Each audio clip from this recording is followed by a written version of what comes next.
दोस्तों नमस्कार। भारत की इकोनॉमी 4 ट्रिलियन पार कर चुकी है। भारत की इकोनॉमी अगले 2-3 वर्षों में ही 5 ट्रिलियन पार कर जाएगी। 2047 में भारत विकसित देशों की कतार में खड़ा होगा। भारत में रोजगार कोई समस्या नहीं है।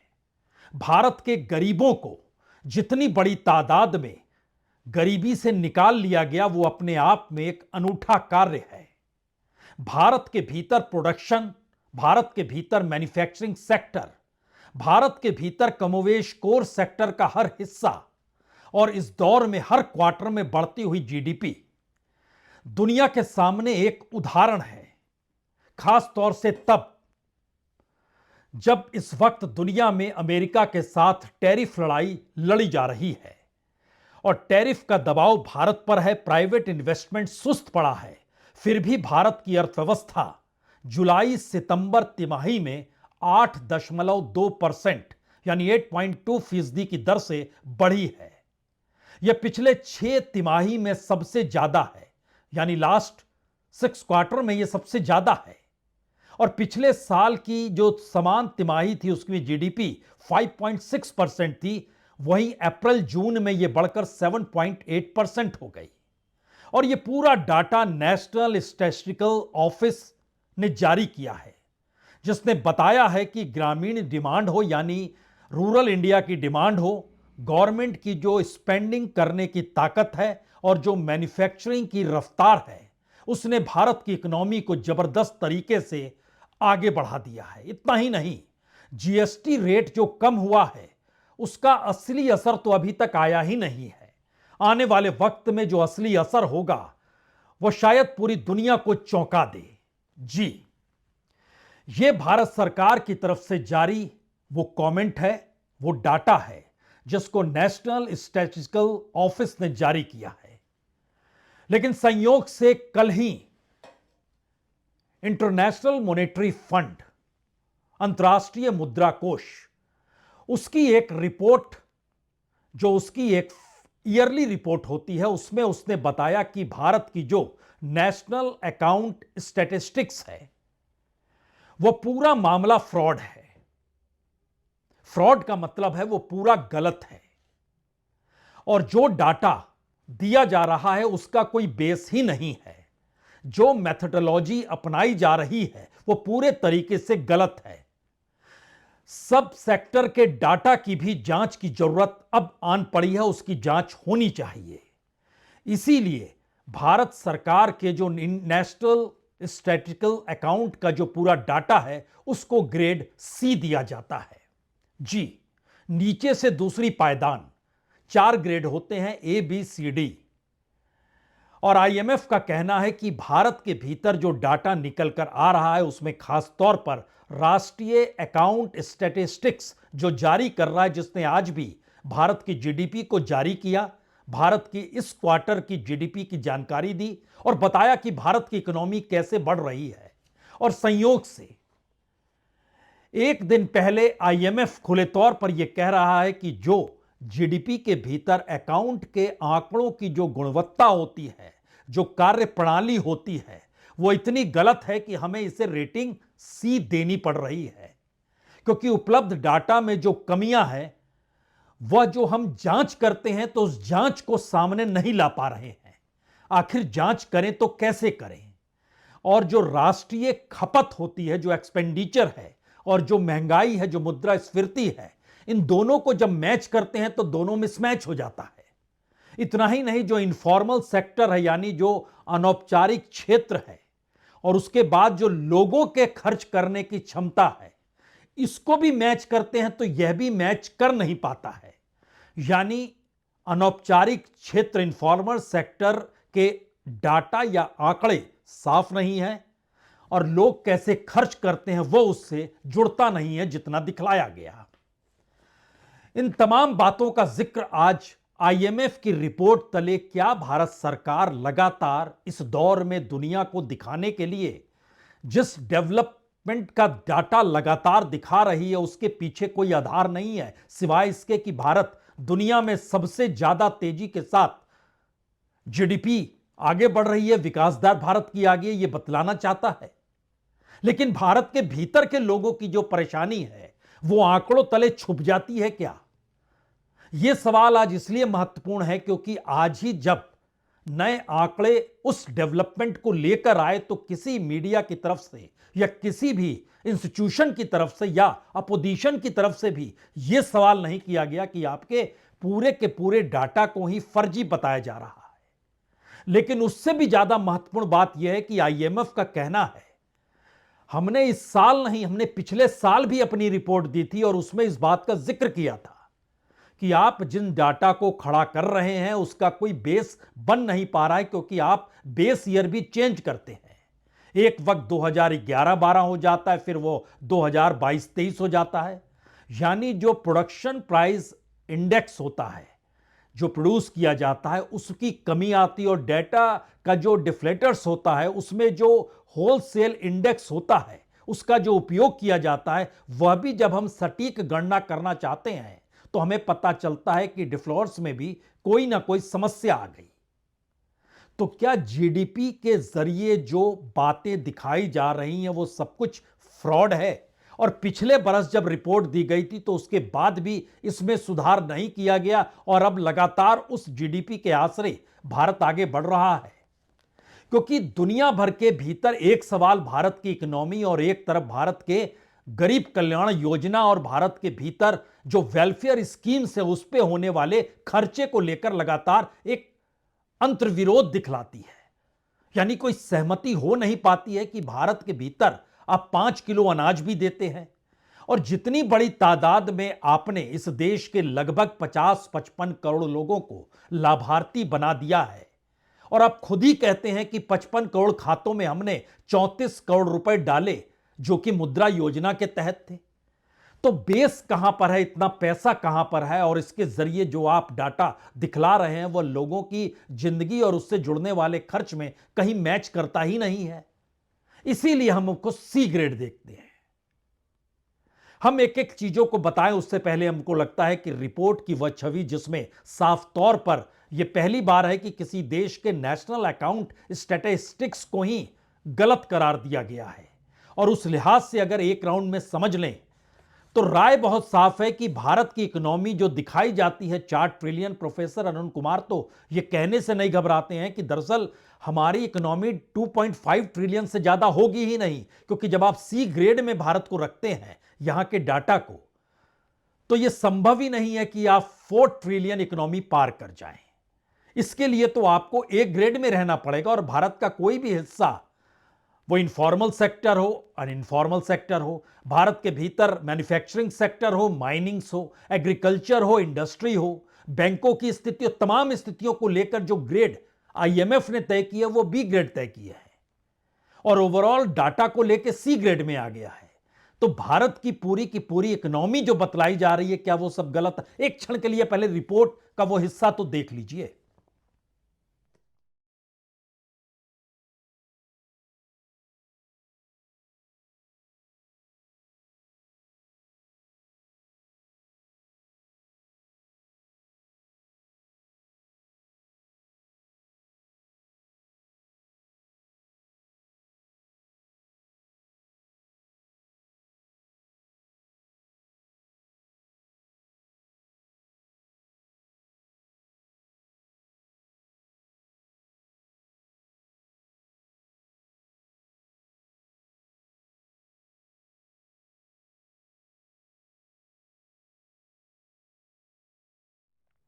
यहां एक चीज बड़ी महत्वपूर्ण है, इस रिपोर्ट के भीतर यह भी लिखा गया है कि पिछले बरस भी जो डाटा था भारत सरकार के जरिए जो जारी किया गया था उसको हमने सी ग्रेड में रखा था और मैसेज बहुत साफ था कि उस कमजोरियों को फिर से सुधारा जाएगा। लेकिन अब हम दूसरे बरस भी इसको रख रहे हैं लेकिन चीजें सुधारी नहीं गई। यानी जो पिछली रिपोर्ट थी हम उस रिपोर्ट को आगे बढ़ा रहे हैं तो स्थिति और नाजुक है। जो पिछला डाटा था भारत सरकार का वो अब के दौर में वो डाटा और आगे बढ़ गया, यानी कमजोरियां छुपाने की कोशिश और ज्यादा हुई। यह हो सकता है आपके जहन में सवाल हो कि प्रधानमंत्री तो भारत के और भारत के लोगों की अगर आर्थिक स्थिति ठीक नहीं है और डाटा में अगर दुनिया भर के सामने रखा जा रहा है बहुत ही शानदार है, तो इसका मैसेज बहुत साफ है कि भारत के भीतर सरकार से कोई सवाल कर पाने की स्थिति में नहीं है, क्योंकि जो राष्ट्रीय खातों के मोर्चे पर जो तमाम सुधारों की आवश्यकता है उस दिशा में कोई कदम नहीं बढ़ाया गया। आर्थिक निगरानी रखने की जरूरत है, तभी हम पॉलिसी को लेकर सही मायने में सही दिशा में चीजों को रख पाएंगे। इस रिपोर्ट के भीतर जो अलग अलग एस्पेक्ट को रखा गया उससे पहले हमें लगता है एक बात और समझनी चाहिए। इस दौर में भारत के आम लोगों की जो बचत थी वो कम हो गई है।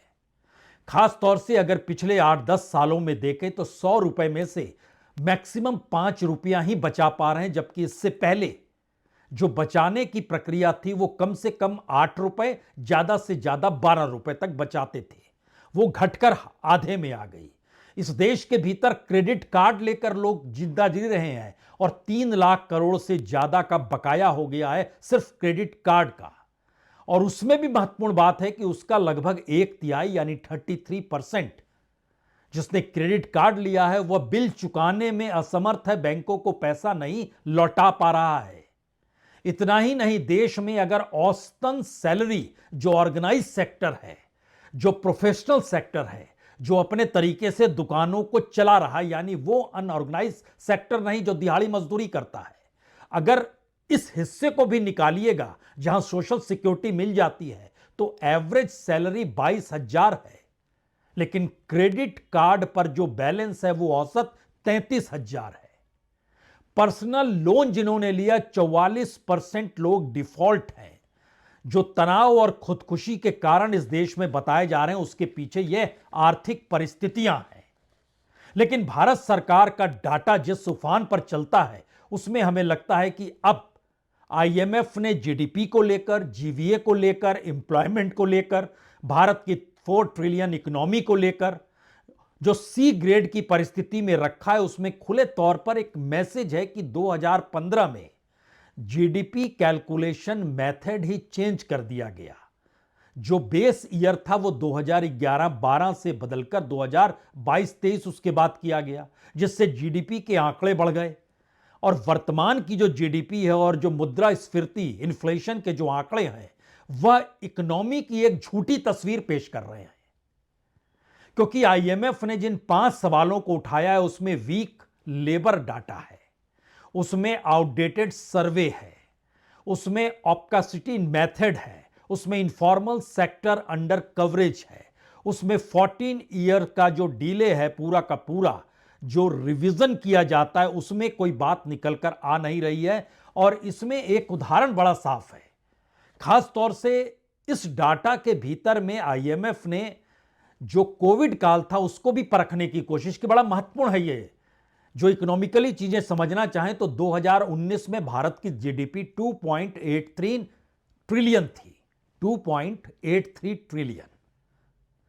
2020 में जो कोरोना का काल था उसमें भारत की जीडीपी नहीं पूरी दुनिया की जीडीपी सिकुड़ गई थी, भारत की भी -5.8% पे आ गई। तो भारत की इकोनॉमी सिकुड़कर 2.83 ट्रिलियन से घटकर 2.67 ट्रिलियन हो गई 2020-21 के फाइनेंशियल ईयर में। उसके बाद जीडीपी एक्सपेंड करती है और भारत दिखलाता है कि 9.7% एक्सपेंड कर गई। सवाल आईएमएफ का है कि ठीक है, उसको मान लिया हमने कि वो कर गई 9.7%, तो आपकी जो इकोनॉमी थी 2.67%, उसमें जब आप 9.7% ग्रोथ दिखलाते हैं तो वह ग्रोथ दोनों मिलके 2.93 ट्रिलियन तक होता है। लेकिन 2021-22 में 2021-22 में आपकी इकोनॉमी 3.17 ट्रिलियन हो जाती है, यानी लगभग 0.24 ट्रिलियन बढ़ कैसे जाती है। यह एक ऐसे सवाल है जिन सवालों का जवाब है नहीं। इसीलिए इस दौर में भारत की इकोनॉमी को दुनिया के भीतर जो रखा जा रहा है उसमें आईएमएफ की ये जो एनुअल आर्टिकल 4 की जो असेसमेंट है, जो इंडियन इकोनॉमिक फ्रेमवर्क को खुले तौर पर दिखला रही है, उसमें जो भारत के भीतर की ministry of statistics and programme implementation है और इसके साथ साथ आरबीआई की रिपोर्ट, इसके साथ साथ नीति आयोग की तमाम रिपोर्ट, जब बतलाती है तो भारत के कॉमर्स मिनिस्टर पीयूष गोयल ही बताते हैं कि इकोनॉमी कितनी शानदार है। As the fastest growing large economy in the world, with 7.8% GDP growth last quarter, 6.6% GDP growth expected in this year, a strong macroeconomic story in India is helping to shape our global partnerships. Our young talent and skill, huge consumer demand, 140 crore Indians working with a passion to make Viksit Bharat 2047 a reality, is attracting investment and the desire to grow better trading and investment partnerships. ये पीयूष गोयल जी पिछले महीने जानकारी दे रहे थे भारत की economy को लेकर, और पिछले साल की आईएमएफ की रिपोर्ट बतलाती है कि जो बेस है भारत के भीतर इकोनॉमी का, जिस डाटा पर टिका है वही गलत है, जिसको इस बार खुले तौर पर और व्यापक तरीके से अपनी रिपोर्ट में आईएमएफ ने बतलाया है। अब सवाल है कि इन सब के बावजूद भी आज भी जो रिपोर्ट जारी हुई है भारत सरकार की तरफ से, जिसमें एग्रीकल्चर जो सेक्टर ग्रोथ को अगर आप देखेंगे तो एग्रीकल्चर का ग्रोथ पिछले साल के क्वार्टर से इस साल के मौजूदा क्वार्टर में लगभग 0.6% कम हो गया, 4.1% से 3.5% नीचे आ गया। माइनिंग जो पिछले साल के तिमाही में -0.4% था, वह भी कम होकर -0.04% हो गया। लेकिन मैन्युफैक्चरिंग सेक्टर में यह 7% की बढ़ोतरी दिखा दी गई। आज यह वाकई महत्वपूर्ण इसलिए है क्योंकि आईएमएफ उन क्षेत्रों पर उंगली रख रहा है जो भारत की मौजूदा आज की तारीख में जो रिपोर्ट बताई गई है, मैन्युफैक्चरिंग सेक्टर 2.2% पिछले साल इस क्वार्टर में था, जो इस बार बढ़कर 9.1% हो गया।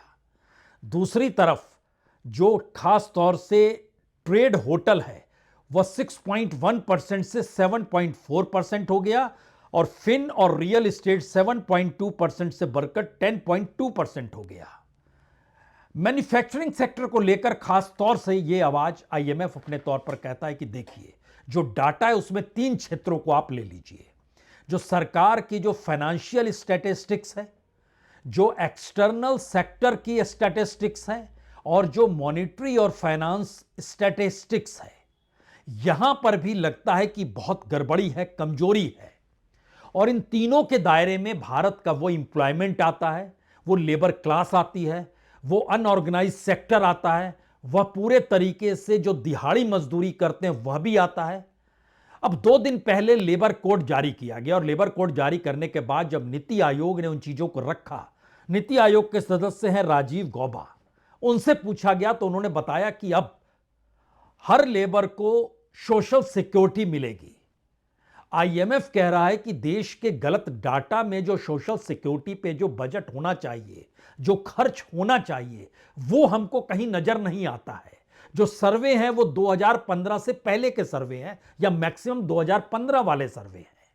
इतना ही नहीं, एक जगह कमेंट एक स्पेशलाइज्ड वे में किया गया है कि भारत का अपना सेंसस जो है उसका बेस अभी भी 2011 चल रहा है, यानी हर 10 बरस में जो सोशल स्ट्रक्चर सामने आता है सेंसस के जरिए वह भी डगमगाया हुआ है। तो कितनी बड़ी तादाद में भारत के भीतर लेबर है, अनऑर्गेनाइज सेक्टर में है, कुछ भी पता ही नहीं है।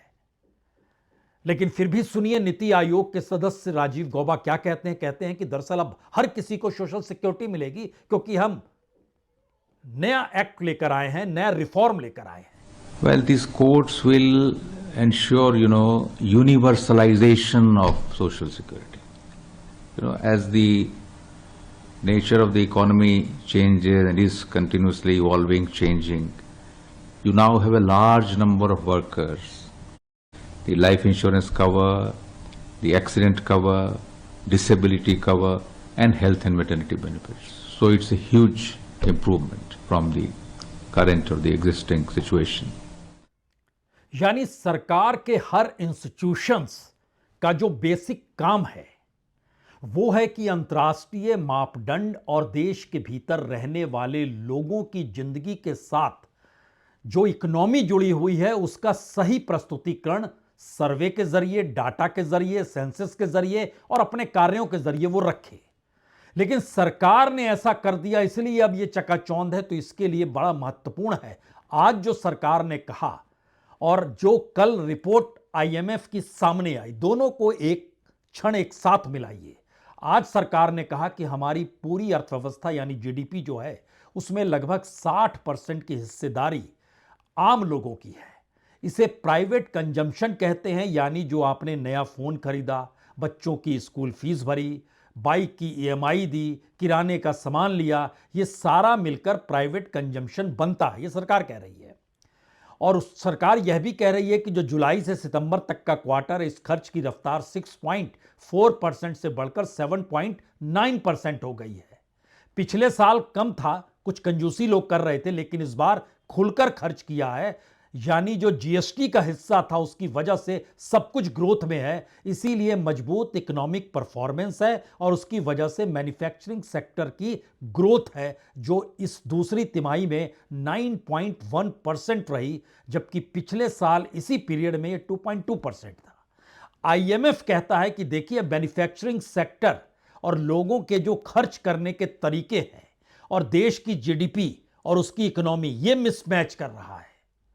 यह सवाल ही नहीं है कि जिस लिहाज से दिखाया जा रहा है, जो कंजम्पशन रेट दिखलाया जा रहा है, वो कंजम्पशन उस तर्ज पे हो और दूसरी तरफ इन्फ्लेशन आपका हो ही नहीं। तो वो नहीं है तो बैंकों से मिलने वाला जो इंटरेस्ट होता है वो क्यों नहीं बढ़ा हुआ है, और उन सब के बीच जो मुश्किल हालात है उसको आप चेक बैलेंस कर नहीं पा रहे हैं।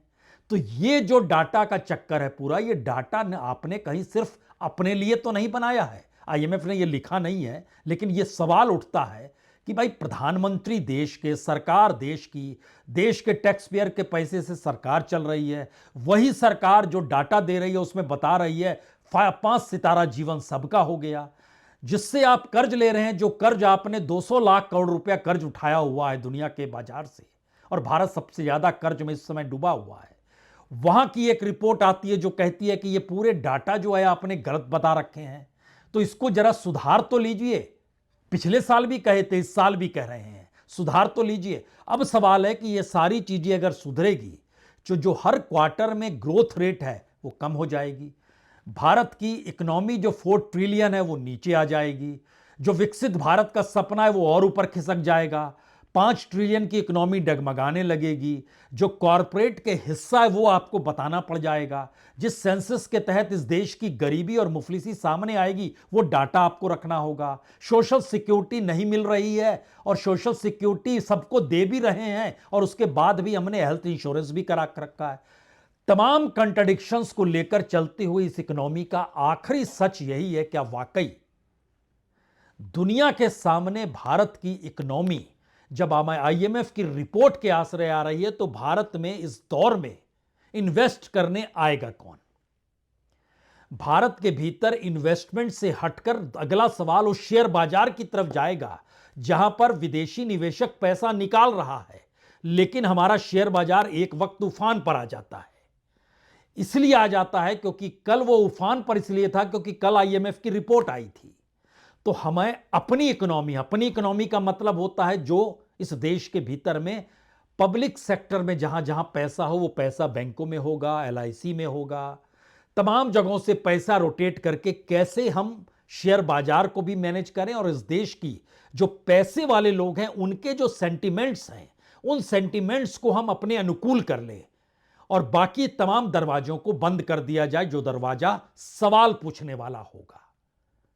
तो फिर भारत की ग्रोथ रेट शानदार है। भारत की ग्रोथ रेट दुनिया के तमाम देशों की तुलना में सबसे बेहतर है। भारत की इकोनॉमी उस दौर में जब अंतर्राष्ट्रीय तौर पर टैरिफ वार चल रहा हो और उन सब के बीच दुनिया के हर देश की इकोनॉमी उलझी हुई हो, चाहे वो ब्रिक्स कंट्री हो, चाहे क्वाड कंट्रीज हो, चाहे नाटो कंट्रीज हो, चाहे अमेरिका ही क्यों ना हो, भारत टॉप पर है। ये डाटा और आईएमएफ के द्वारा उठाए गए सवालों का डाटा दोनों ही मिसमैच कर रहा है। बाकी आप खुद समझ जाइए। बहुत बहुत शुक्रिया, बहुत बहुत शुक्रिया।